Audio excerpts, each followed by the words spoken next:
కూర్చున్నటువంటి మనందరి ప్రియతమ నాయకులు, మరి ఎవరు కూడా కళ్ళకుండా కూర్చున్నారని అంటే ఆయన వాగ్దాటితో మంత్రముక్తులు చేయగలిగేటటువంటి గొప్ప ఉపన్యాసకులు మనందరి ప్రియతమ నాయకులు బండారు సత్యానందరావు గారు మాట్లాడవలసిందిగా కోరుతున్నాం.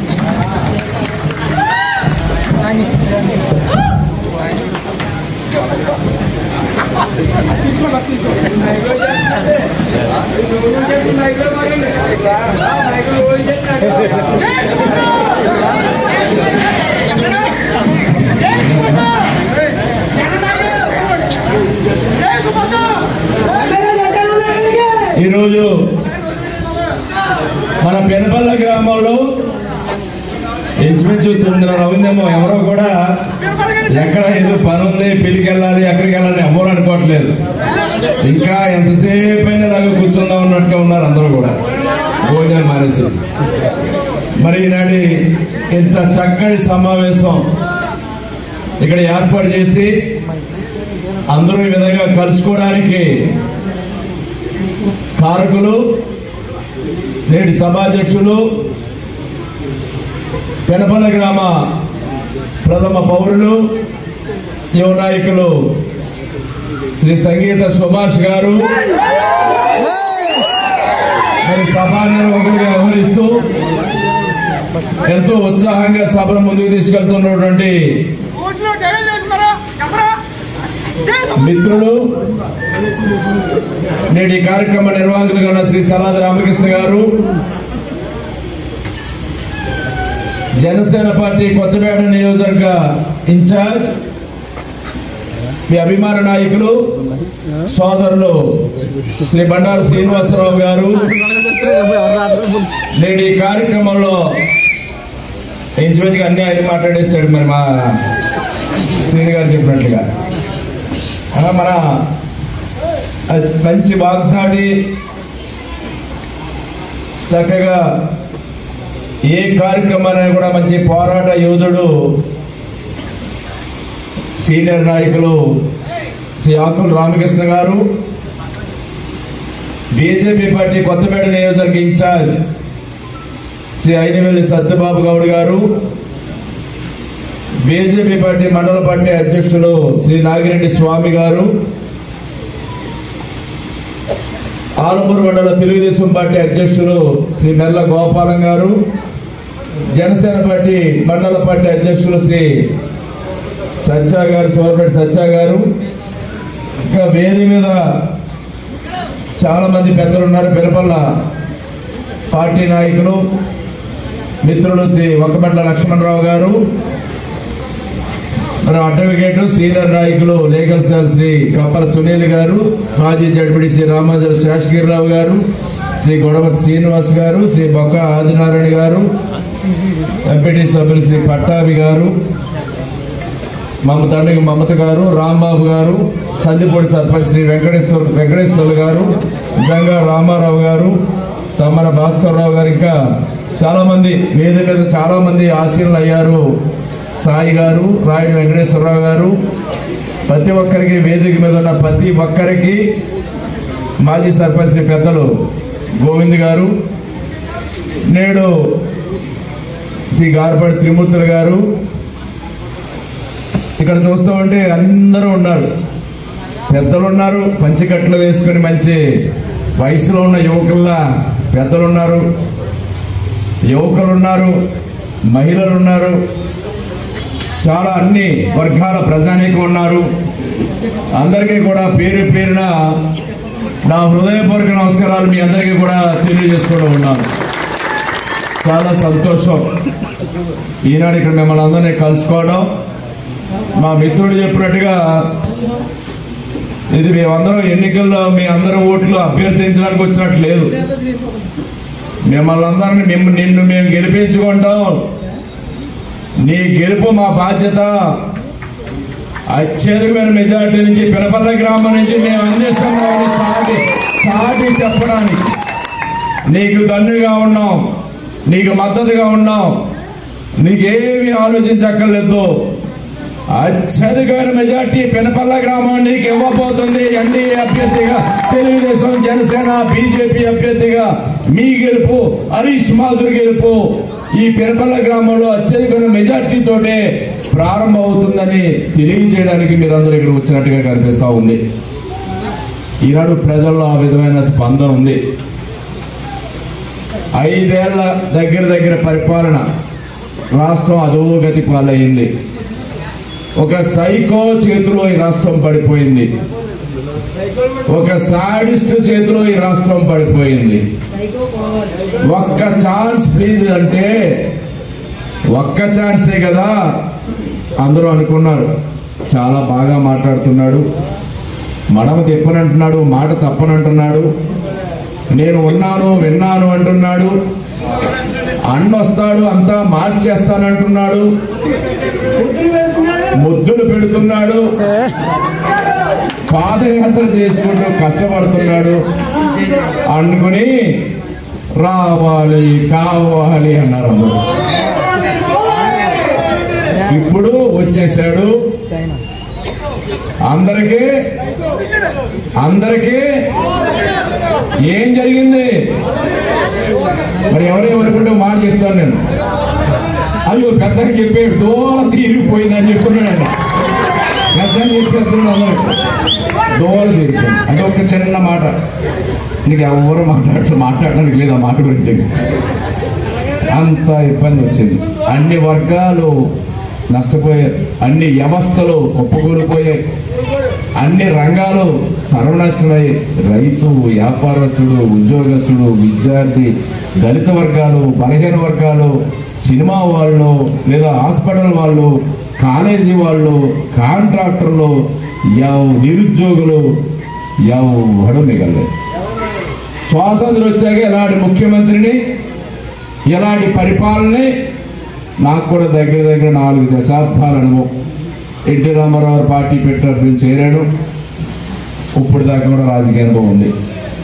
7 సార్లు పోటీ చేశాను, 3 సార్లు ఎమ్మెల్యే చేశాను, 8వ మళ్ళా పోటీలో మేము ముందుకు వచ్చాను.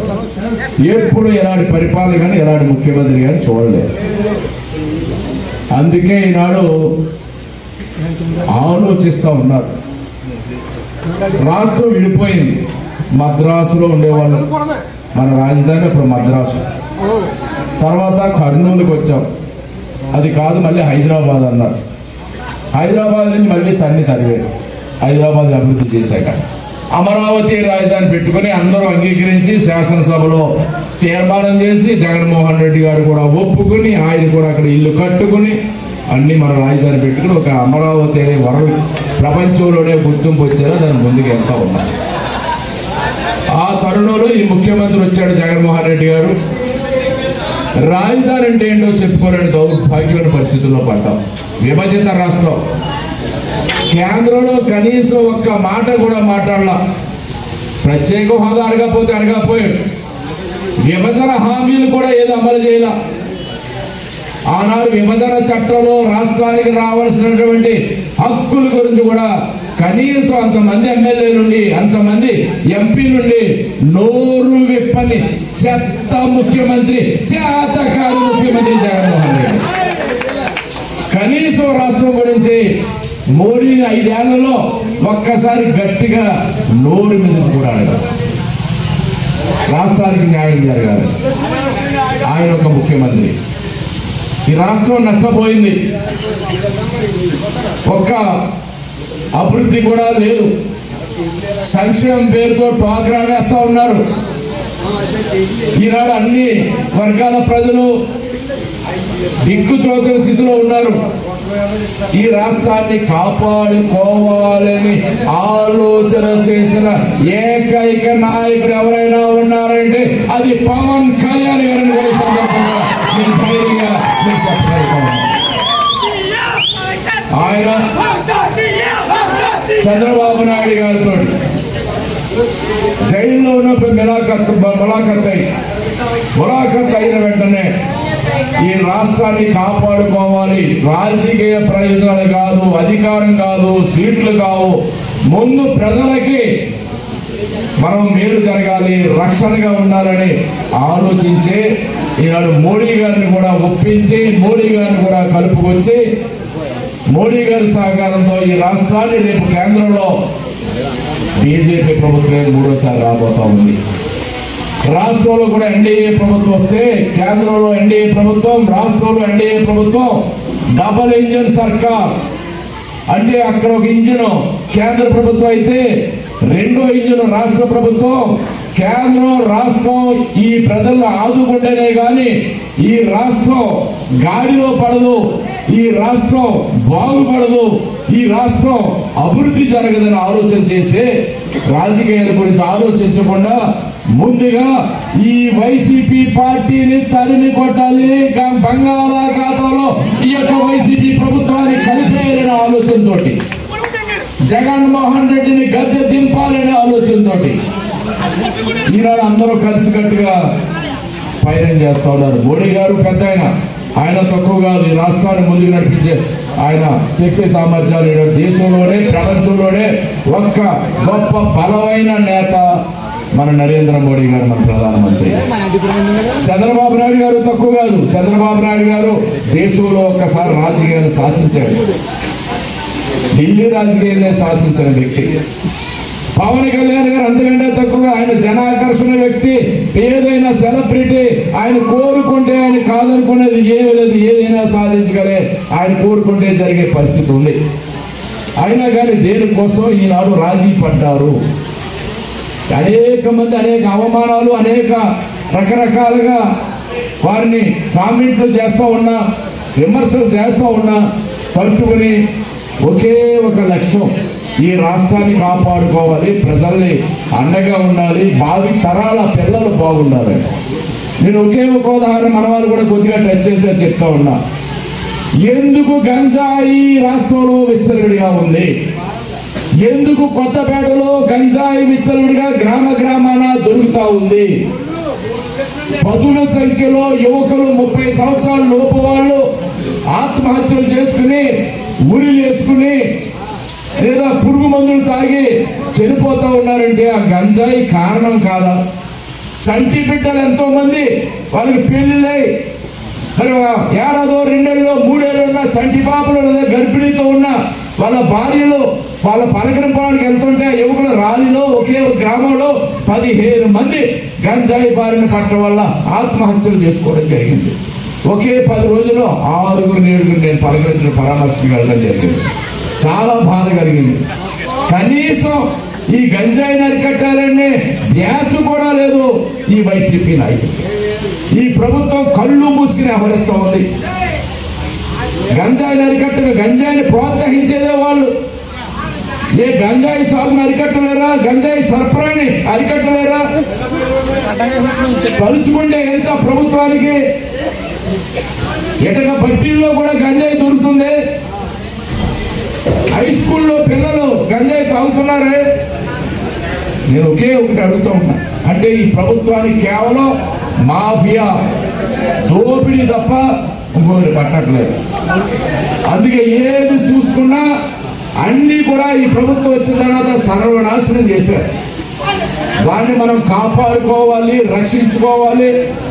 ఏదైతే ఈనాడు చంద్రబాబు నాయుడు గారు, పవన్ కళ్యాణ్ గారు, మోడీ గారి నాయకత్వంలో మనం మన రాష్ట్రాన్ని మనమే రక్షించుకోవాలి, మన పరిపాలన మనమే నిర్ణయించుకోవాలి. దానికి మనందరం కూడా సంసిద్ధులు అవ్వాలని ఈ సందర్భంగా మిమ్మల్ని కోరుతా ఉన్నాం. దానికి తోడు అనేక కార్యక్రమాలు చంద్రబాబు నాయుడు గారు ముందు చూపున్న దార్శనిక నాయకుడు. పవన్ కళ్యాణ్ గారు సామాజిక స్పృహన్న ప్రజల కోసం ఆలోచించే నాయకుడు. వారి ఇరువురు కూడా కృష్ణార్జునుల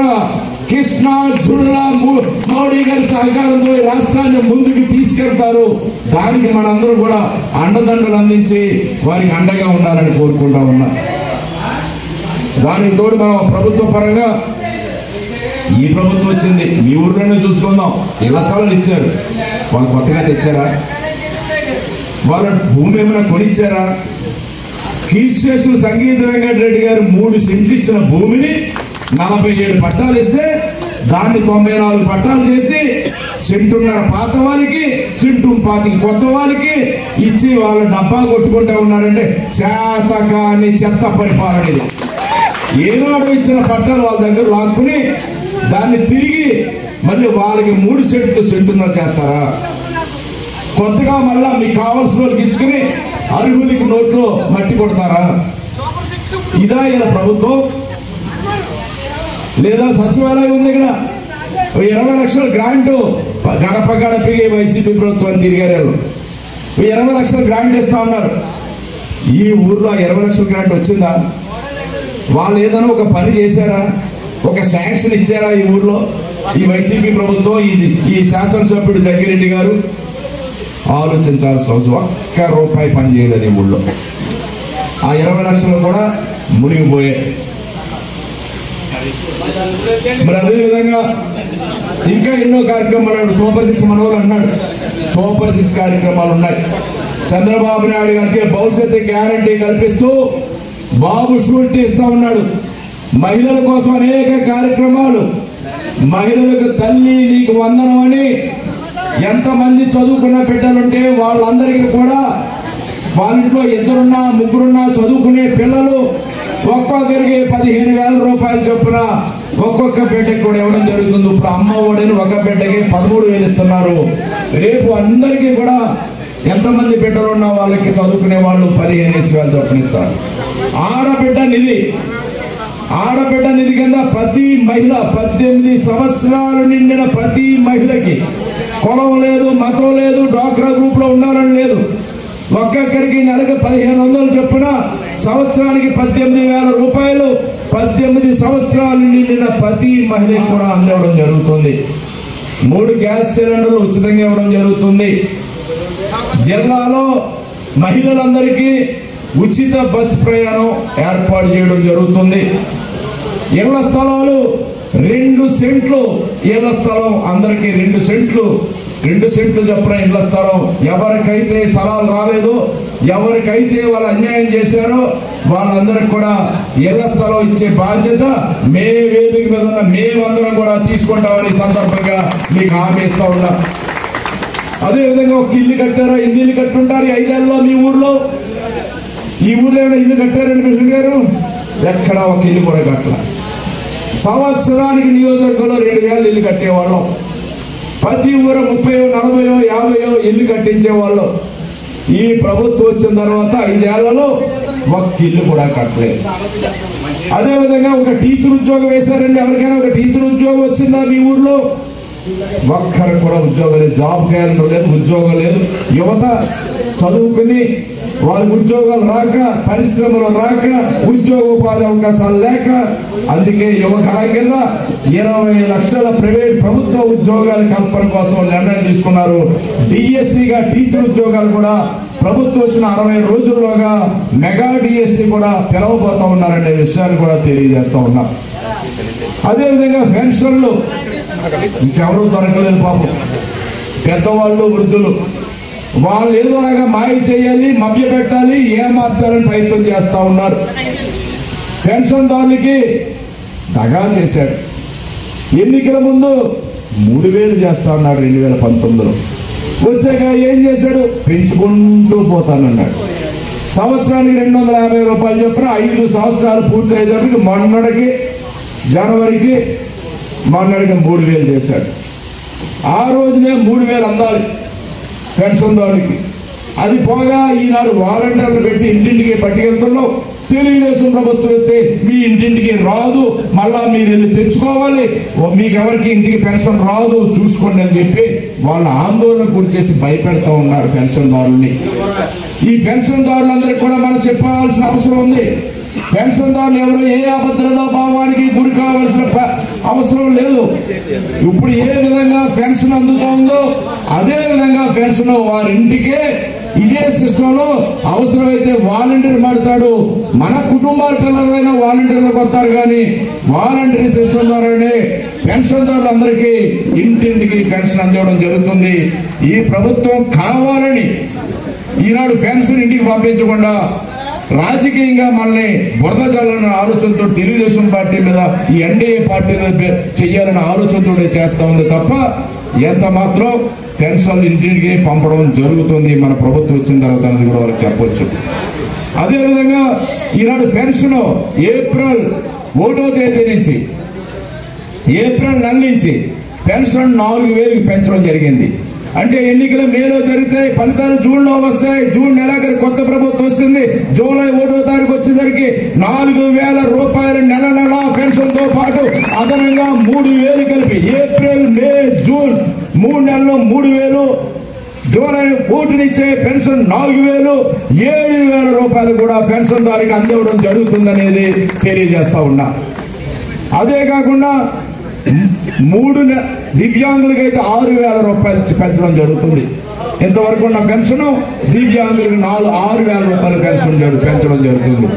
అదే కాకుండా ఎవరైనా పెద్దవాళ్ళు వాళ్ళ కూతురు దగ్గరకో, అల్లుడి దగ్గరకో, లేదా కోడల దగ్గరకో, కొడుకు దగ్గరికి వెళ్ళి ఎక్కడైనా ఉంటూ ఉంటే 1వ తారీఖు వచ్చి భయపడిపోయే వాళ్ళు ఎక్కడున్నా 1వ తారీఖు వచ్చి పెన్షన్ తీసుకోకపోతే ఆ పెన్షన్ పోతుందేమో అనే భయంతో వాళ్ళు ఎక్కడెక్కడో ఉన్న వాళ్ళు కూడా ఒక నెల ఎవరి దగ్గరైనా ఉందాం, పెద్దవాళ్ళం కదా, ఆరోగ్యరీత్యా హాస్పిటల్లో చూపించుకుందాం, లేదా కొంత విశ్రాంతి తీసుకుందాం, లేదా అక్కడో నెల, వాళ్ళింటి కూడా నెల, ఏళ్ళింటి కూడా నెల ఉందాం అనే పెద్దవాళ్ళకి అవకాశం లేకుండా ఏ నెల పెన్షన్ తీసుకోకపోతే ఆ నెలే పెన్షన్ రద్దు చేస్తుంది ఈ ప్రభుత్వం. అందుకే చంద్రబాబు నాయుడు గారు చెప్పడం జరిగింది, ఎవరైనా సరే 3 నెలలకు ఒక్కసారి పెన్షన్ తీసుకునే అవకాశం ఇస్తాం. అంటే 3 నెలలకి 3 4 12,000 రూపాయలు కూడా ఒకేసారి అందేలా 3 నెలలకు పెన్షన్ తీసుకునే సౌకర్యాన్ని కూడా కల్పిస్తామని చంద్రబాబు నాయుడు గారు ప్రకటించడం జరిగింది. అందుచేత పెన్షన్దారులందరికీ మనం చెప్పాలి, మీ ఊర్లోనే 483 పెన్షన్లు ఉన్నాయి మీ ఊర్లోనే. ఈ 483 పెన్షన్ దానికి పాపాలు పెద్ద వయసు, అంత ఆలోచన ఉండదు, నలుగురితోటి పరిచయాలు ఉండవు. మన డబ్బట్టుకొచ్చి ఇంటికాడ రోజు 1వ తారీఖుని మనకి పట్టుకొచ్చి ఇస్తున్నారు, రేపు రాదేమో అని భయపడతా ఉంటారు. వారందరినీ కూడా మనం తెలియజేయవలసిన అవసరం ఉంది. ఎక్కడున్నా మన నియోజకవర్గంలో 48,600 చిల్లర పెన్షన్లు ఉన్నాయి. మీ ఊర్లో 483 పెన్షన్లు ఉన్నాయి. మీ మండలంలో 12,000 చిల్లర పెన్షన్లు ఉన్నాయి. వారందరికీ కూడా మనం తెలియజేయవలసిన అవసరం ఉంది. మీరు ఏ విధమైన ఆందోళన చెందక్కర్లేదు, ఇంటికే పెన్షన్లు వస్తాయి. 4,000 పెన్షన్ చేస్తున్నారు, 3 నెలలకు ఒకసారి పెన్షన్ తీసుకొచ్చని మనం స్పష్టం చేయవలసిన బాధ్యత మనందరి మీద ఉంది. ప్రతి పెన్షన్ దానికి మీరు తెలియజేయాలని కూడా నేను కోరుతా ఉన్నా. అంటే ఈ దుర్మార్గమైన ప్రభుత్వం కరెంట్ బిల్లులు పెంచేస్తా ఉంది, నిత్యావసర వస్తువుల ధరలు పెంచేస్తా ఉంది. ఆఖరికి మద్యం సీసా, మద్య వ్యాపారం హోల్సేల్ వాళ్ళది 60 రూపాయల బాటిల్ 200 రూపాయలు. ఎప్పుడైనా ఉన్నా ఆ నాసిరకం మద్యం తాగితే మన ఆరోగ్యాలు ఏమవుతున్నాయి? హాస్పిటల్ పాలు. ఈ నాసిరకం మద్యం తాగి చాలా మంది చనిపోయారు. ఇసుక గోదావరి మనం ఎదుర్కొన్నా ఉన్నా ఇసుక కూడా మనకు ఉచిత ఇసుక ఇచ్చేవాళ్ళు. ఉచిత ఇసుక ఇస్తేనే ఆనాడు భారంగా మనం భావించేవాళ్ళం. ఈనాడు ట్రాక్టర్ ఇసుక, లారీ ఇసుక ఏమవుతా ఉంది? ఆ బ్రాండ్లు మనకు కావాల్సిన బ్రాండ్లు దొరుకుతున్నాయా? ఎవరికి కావాల్సిన గతంలో ఉన్న బ్రాండ్లు ఉన్నాయా? లేవు. వాళ్ళే వ్యాపారం, మధ్య వ్యాపారం జగన్మోహన్ రెడ్డి, ఇసుక వ్యాపారం జగన్మోహన్ రెడ్డి, సినిమా టికెట్లు జగన్మోహన్ రెడ్డి అమ్ముతాడు, అన్ని ఆయనే చేస్తాడు. హాస్పిటల్స్ వాళ్ళే. ఇది ఒక ఎలాంటి పాలన ఎప్పుడు చూడలే. ఆఖరికి ఆక్వా చెరువులోని వదలలేదు, అన్ని కూడా కొదకొచ్చి ఆయన చేతులు రైతులు వదలలేదు. ఆఖరికి ల్యాండ్ టైటిలింగ్ యాక్ట్ అంటే రేపు పొద్దున్న మన భూములు కూడా మనం కాకుండా పోవడానికి ఒక చట్టాన్ని తెచ్చాడు, ల్యాండ్ టైటిలింగ్ యాక్ట్ అని.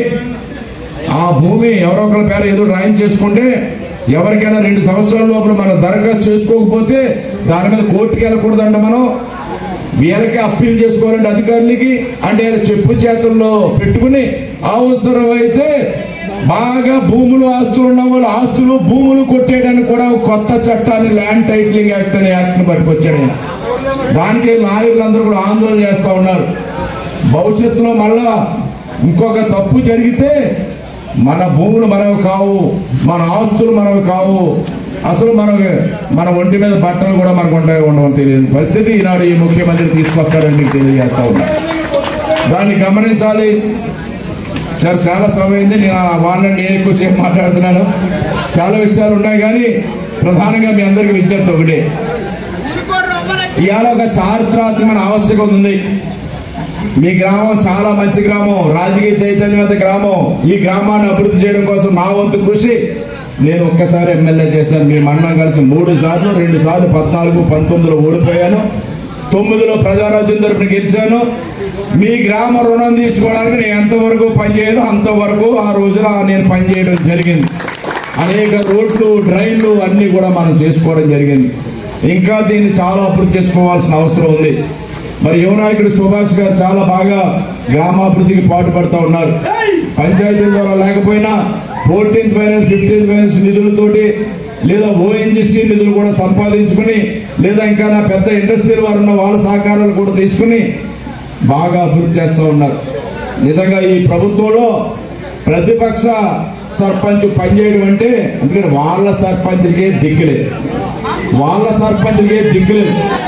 అలాంటిది మన ప్రతిపక్ష సర్పంచ్గా ఆయన పోరాడి ఈ గ్రామాభివృద్ధికి అనేక కార్యక్రమాలు పూర్తి చేస్తా ఉన్నాడు. ఆయన హృదయపూర్వకంగా నేను అభినందిస్తా ఉన్నాను. మరి అదే విధానం ఇంకా ముందుకెళ్ళాలి. అదే అభివృద్ధి ఇంకా మనకు ముందుకెళ్ళాలి. రేపు మన ప్రభుత్వం రావాలి, కేంద్ర ప్రభుత్వం రావాలి, రాష్ట్ర ప్రభుత్వం రావాలి, ఇక్కడ ఎమ్మెల్యే రావాలి, ఇక్కడ ఎంపీ రావాలి. అప్పుడు మనం కోరుకున్న అభివృద్ధి అంతా మనం సాధించగలం. అక్కడ ఉన్నాడు పాపం సందిపూడి సర్పంచ్ వెంకటేశ్వర గారు, ఎన్నో ఇబ్బందులు ఎదుర్కొంటూ ఉన్నాడు. ఆయన కూడా ఆయన పని ఆయన చేసుకున్నట్లు పంచాయతీలు డబ్బులు కూడా వాళ్ళు వాడుకునే అవకాశం లేదు. ఈ గ్రామాలు బాగుపడాలంటే నేను ఆ 5 ఏళ్ళు ఎమ్మెల్యేగా వడ్డించేవాడు మనవాడైతే ఎక్కడైనా వడ్డిస్తాడన్నట్టుగానే నేను చేశాను. ఎందుకంటే నాకు ఆయన ప్రజారాజ్యం తరపునే గెలిచాను. ఈ మండలం వల్లే నేను గెలవగలిగాను. ఈ మండలానికి, ఈ గ్రామాలకి అధిక మెజార్టీ ఇచ్చిన గ్రామాలకి రుణం తీర్చుకోవాలని నేను పనిచేయడం. బడివాడు వాళ్ళకి వంతెనైనా, లేదా చెవుళ్ళంక అక్కడ మన మూలస్థానం వంతెనైనా, చొప్పెల్లో ప్రాథమిక ఆరోగ్య కేంద్రమైన, ఇక్కడ పెదవల్లో ప్రాథమిక ఆరోగ్య కేంద్రమైన, ఆలమూరులో డిగ్రీ కాలేజ్ అయినా, అనేక సిమెంట్ రోడ్లైనా, గ్రామాన సిమెంట్ రోడ్లు, ఇళ్ళు, డ్రైన్లు నా శక్తి వంచన లేకుండా గతంతో పోల్చి చూసుకున్న వాళ్ళకి అప్పుడు ఏం పనులు, ఈ టైంలో ఏమైనాయి, అంతకుముందు ఏమైనాయి, మళ్ళీ ఇప్పుడు ఏమైనాయి, ఈ 10 ఏళ్ళలో ఏమైనది ఆలోచించుకొని అందరికీ అర్థమవుతుంది. అది గమనించుకోవాలి. మీరు మన మనిషి మనవాడని ఉంటే అభివృద్ధి జరుగుతుంది. ఈ గ్రామంలో కాపు సామాజిక వర్గం ఎక్కువగా ఉంది. 200 మంది కాపు సామాజిక వర్గం. మీరందరూ కూడా కలిసికట్టుగా పనిచేయాలి. తాత్కాలికమైన మాట కోసం, తాత్కాలిక ప్రలోభం కోసం ఈనాడు ఉన్నాడు. దోపిడీ చేశారు, డబ్బు, రోజు దోపిడీ, అనేక రకాల దోపిడీతో డబ్బు పుచ్చి పట్టిపోయింది. ఆ డబ్బుని వెలజమ్మి రేపు ఎలక్షన్లో గెలవాలనుకుంటున్నారు. దాన్ని కూడా దృష్టిలో పెట్టుకోవాలి. డబ్బు అనేది ప్రధానం కాదు. రేపు డబ్బు ఎలచూపి ప్రలోభ పెట్టి ఓట్లు కొనుక్కుని 4,000, 3,000, అది 5,000 కూడా ఇచ్చి ఓటు కొనాలనే వాళ్ళ యొక్క ఆలోచనలో ఉన్నారు. అటువంటి వాడిని తిప్పుకొట్టాలి. మన సత్తా చూపించాలి. డబ్బు గమ్ముడు ప్రలోభాలకి లొంగిపోయే వాళ్ళు కాదు ఈ ప్రజలని మనం చాటి చెప్పాలి. దాన్ని మనం ఏ విధంగా తిప్పుకొట్టాలో ఆ విధంగా తిప్పుకొట్టి, అది అవినీతి డబ్బు ఎంత పట్టుకొచ్చినా తీసుకుని మరి యొక్క రాష్ట్రాన్ని కాపాడుకోవడం కోసం, భావితరాల భవిష్యత్తు కోసం మన నిర్ణయం ఉండాలని అందరికీ కోరాలి. అందరినీ ఆ విధంగా చైతన్యవంతం చేసి రేపు గెలుపులో పినపల్ల గ్రామం పాత్ర కనపడాలి. పినపల్ల గ్రామం పాత్ర కనపడాలంటే వారు 1 సైడ్ అవ్వాలి, ఊరంతా ఓటే అవ్వాలి, ఐకమత్యంగా పనిచేయాలి, అన్ని వర్గాలు కలిసి రావాలి. వైసీపీ ఖాళీ అయిపోతా ఉంది. జగ్గిరెడ్డి గారిని ఇంటికి పంపేయడానికి ప్రజలు సిద్ధంగా ఉన్నారు. జగ్గిరెడ్డి ఇంటికి పోవడం ఖాయం.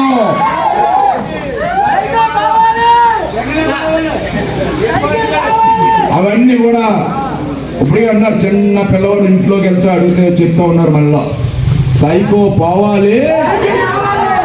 అదొక నినాదం అయింది. కారణం ఈ రాష్ట్రంలో ఉన్న అరాచక పాలన. దీన్ని తుదముట్టించాలి.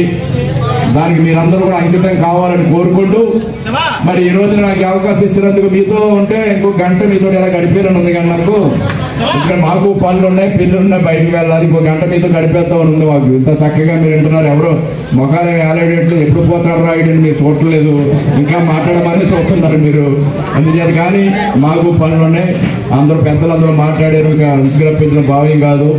మీ అందరిని కోరుకునేది ఒకటే, మరి అసెంబ్లీ అభ్యర్థిగా పోటీ చేస్తున్న నన్ను, పార్లమెంట్ అభ్యర్థిగా పోటీ చేస్తున్నటువంటి మన దివంగత నేత బాలయోగి గారి కుమారుడు గంటి హరీష్ మోదరి గారిని 2 ఓట్లు ఇస్తారు. 2 ఓట్లు కూడా సైకిల్ గుర్తుకు వేసి కొత్తపేట నియోజకవర్గ చరిత్రని తిరగరాసే విధంగా గతంలో ఏనాడు రానటువంటి మెజార్టీని కొత్తపేట నియోజకవర్గం సాధించడం కోసం పెనపల్ల గ్రామంలో నడుం బిగించాలని కోరుకుంటూ నాకు ఈ అవకాశం ఇచ్చినందుకు ధన్యవాదాలు తెలియజేసుకుంటా ఉన్నాను. జై తెలుగుదేశం, జై జనసేన, జై బీజేపీ. జనసేన, తెలుగుదేశం, బీజేపీ ఐక్యత వర్ధిల్లాలని కోరుకుంటూ మీ అందరి వద్ద సెలవు తీసుకుంటూ ఉన్నాను. సుభాష్ గారిని కోరుతున్నాను. అందరికీ నమస్కారం. ఇంత చక్కటి కార్యక్రమాన్ని మా పెంపల గ్రామంలో అందించిన మీ అందరికీ కూడా పాదాభినందనలు చేసుకుంటూ అందరూ కూడా ఇంకొక అందరూ కూడా టిఫిన్ చేసి వెళ్ళవలసిందో కోరుకుంటూ సెలవు తీసుకుంటున్నాను.